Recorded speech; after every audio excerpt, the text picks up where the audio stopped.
Is the mystery of the Soviet tourists' death solved? Why was their deaths hidden for so long? Who is really behind the brutal massacre of the students? Make yourself comfortable. In this video, we will tell you everything important about the death of Soviet students in Siberia. Don't forget to like this video and subscribe to the channel. We begin. On January 23, 1959, a group of tourists led by Igor Dyatlov went hiking in the Ural Mountains. But none of them returned. On February 12th, 3 weeks later, the group had to reach the final point of the route, the settlement of Vizhai, and send a telegram to the sports club. It was popular to go hiking in the Soviet Union, and the students made it official. Their call was waited for a day, then a second, and a third. Groups could be delayed in hiking due to weather conditions and other circumstances. But after 3 days of silence, the wait was no longer possible. Search teams spent more than 10 days looking for the 9 students. They trekked through the mountains through dense forest and blizzards. What they found amazed everyone. The tent had been cut from the inside. The guys had left in a hurry. They had not even had time to get dressed. Their bodies were in different locations. 2 men, Krivonishenko and Doroshenko, were found a mile from the tent. They were stripped to their underwear, although the temperature was about -22 degrees Fahrenheit. Nearby were broken branches and an extinguished campfire. It did not save them from frostbite. Igor Dyatlov, the leader of the group, was found 1,000 feet away. His body was lying on his stomach. His head was turned towards the tent. Apparently, he was crawling towards it. He was wearing strange, sloppily dressed clothes. There was an ice growth on his face. It meant he'd breathed his face in the snow for a long time before he died. The body of Zinaida Kolmogorova was found 1,000 feet from Dyatlov. She was warmly dressed, but without shoes. Her nose was bleeding. On March 5th, the body of Rustam Slobodin was found near Dyatlov. He was under a half-foot layer of snow and was found with iron probes. He was also quite warmly dressed, with a Valanok on his right foot. Slobodin had an ice buildup on his face and signs of nose bleeding. An autopsy revealed a head injury, as if he had been hit hard on the head with a blunt object. The other boys could not be found until the snow began to melt. On May 4th, the bodies of the other hikers were found under a 6-foot layer of snow. Firstly, Lyudmila Dubinina was found in a kneeling position. Her chest was resting on the ledge, forming the waterfall of the creek. Her head was lying against the current. Almost immediately afterward, the bodies of 3 men were found next to her head. It all looked very strange. Then there are details that look like a horror movie. Some of them were missing eyeballs and lips. Almost all of them had broken ribs. All of them had massive internal hemorrhages. Thibaut Brignol's skull was crushed, but again the skin was intact. Lyudmila Dubinina's tongue and larynx are missing. But how they were removed from the body is unclear. No cuts or wounds were found in the larynx. Forensic experts who conducted autopsies on the group of hikers found in the creek noticed that everyone's clothes had a strange lilac hue. The radiation levels on the clothing were above normal, but the students' bodies themselves were normal. All this time, the authorities kept the details of the case from the people. No one could understand why the experienced campers ran away from the tent in the middle of the night, half undressed, in the bitter cold.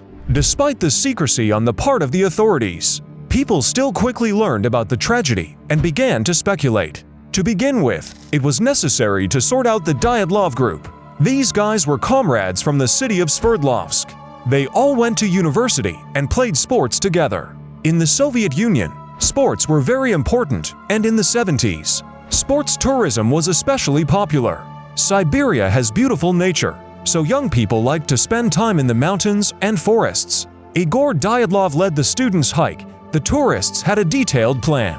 They had to go to 117 miles on skis and then climb to the peaks of the mountains Otorten and Oiko Chakar. The hike was classified as the most difficult, but they were not afraid of it. The guys had a wealth of experience. At the last moment, an adult man joined the group of students, Semyon Zolotaryov, the instructor of the tourist base. He needed to go on a hike to advance in his career.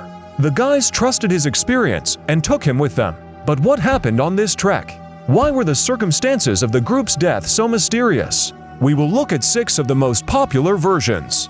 At the end of the video, you will learn the whole truth about each of them, so stay tuned. Many would suspect Semyon Zolotaryov of killing the group. He was a participant of the war, and after its end, he became an agent of Soviet intelligence. There is a version that he followed the group on the orders of the KGB. Some believe that Dyatlov was a saboteur recruited by foreign intelligence services. Under the guise of a tourist, he was supposed to meet his supporters in the mountains and give them radioactive clothing. He allegedly stole them from the secret cities of the USSR. The radioactive dust could be used to track the operation of the reactor. It is believed that foreign agents exposed Zolotaryov and killed the whole group to cover their tracks. Another version says that Zolotaryov is not a KGB agent, but a serial killer. He joined the group to escape from the law. This was allegedly evidenced by strange tattoos on his body. During the last camping trip, he and Dyatlov quarreled. The group split into two parts and all died as a result of fatal wounds. Tourists made their route through the territory of the ancient Mansi tribe. This northern people has its own legends and customs. They are not close to the spirit of the Soviet Union. Shamans often deify mountains, and some of them, sacred, were not allowed to go to anyone but the shamans themselves. The path of the tourists passed through Yaki, which means Mountain of the Dead. Many centuries ago on it mysteriously died 9 Mansi, as 9 tourists. In the group Dyatlov, some believe that the tourists wandered into the Forbidden Zone. There they were killed by an otherworldly force or by the Mansi people who were angry at the violation of their borders. The Bigfoot version was quite popular. Several members of Dyatlov's group kept diaries during the trek and documented what was happening. In the diary of one of the hikers, there was a humorous entry about Bigfoot. Recently, there has been a lively discussion in scientific circles about the existence of Bigfoot. According to the latest data, Bigfoot inhabits the northern Urals in the area of Mount Otorten. In those days, the writer Olga Koshmanova collected a huge amount of material from eyewitnesses of Bigfoot. He was called Kompolin in those places. It means forest man in Mansi language. Strange footprints in the snow were found near the bodies. Diary entries spoke of a strange sound whistling among the mountains and forests. Among the tourists' belongings were found not only diaries, but also cameras. The last shot showed strange flashes, which would later be called fireballs. Even during the search, the rescuers saw in the sky strange luminous objects of round shape. The balls moved towards the mountains and disappeared behind them. The investigation found soldiers who were on duty on the night of Dyatlov's death at the military base within inside of Mount Yaki. They all confirmed that they had seen luminous objects in the sky that night. The Mansi peoples also reported strange orbs above the place of Dyatlov's death to the investigators. It was these anomalies that gave rise to hundreds of versions linking the death of Dyatlov and his friends with UFO and extraterrestrial civilizations and secret experiments on people. According to some versions, Dyatlov's group was hit by some kind of tested weapon ammunition or a new type of missile. Its likeness was this fireball.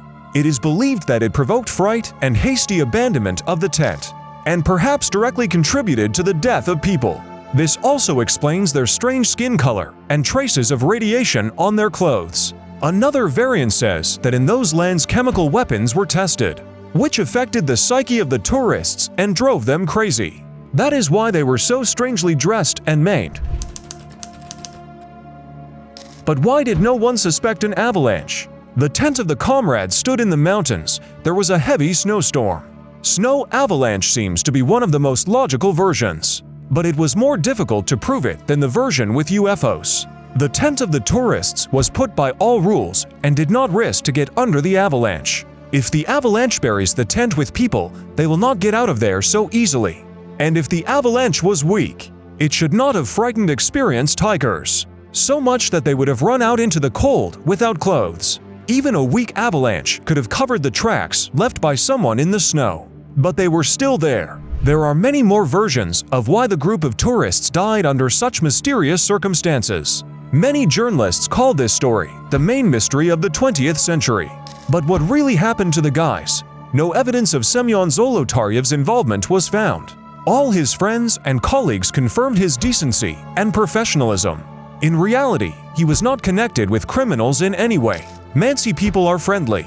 They cherish their traditions, but never harm either nature or people. It is their rule to help everyone who needs it. Mansi people actively helped to search for missing tourists and always cooperated with the investigation. There is no real evidence of Bigfoot's existence. In the Sverdlovsk region, there are many wild animals that can be mistaken for Bigfoot. With this legend, children are taught not to go too far into the forest to avoid getting lost and freezing. The UFO version cannot be scientifically confirmed either. At that time, UFOs were in trend both in the USSR and in America. They were often written about in books and talked about on the radio. For this reason, everyone immediately thought about it. But there is no scientific basis for this version. Weapons in those parts were not tested at that time. Now all the necessary Soviet archives have been declassified. Back then, everything like that was documented in detail, so there would have been records of any tests. But there are none. The real reason for the death of the tourist group was an avalanche and panic attack. This has been proven by a number of Russian and European scientists. Physicists, with the help of artificial intelligence and various tests, were able to confirm that an unusual layer of snow came down. It ran right into a tent with sleeping tourists and injured some of them. They woke up in a panic and cut the tent from the inside and scattered in different directions. The nights in Siberia are very dark and they could not get back in time. Some of them climbed trees to see the way. That's why they had abrasions on them and there were fragments of branches lying nearby. Some tried to navigate by the creek. Some succumbed to the alarm and were unable to orient themselves. Despite the proven clues to the deaths of hikers, new surprising versions of their deaths continue to emerge every day. People find it hard to believe in their vulnerability. This story teaches us that even the most experienced professionals can make mistakes and become confused. And sometimes some circumstances are beyond our control. Thank you for watching this video to the end. Subscribe to our channel and like this video to learn more amazing stories about Russia and more. See you soon. Bye.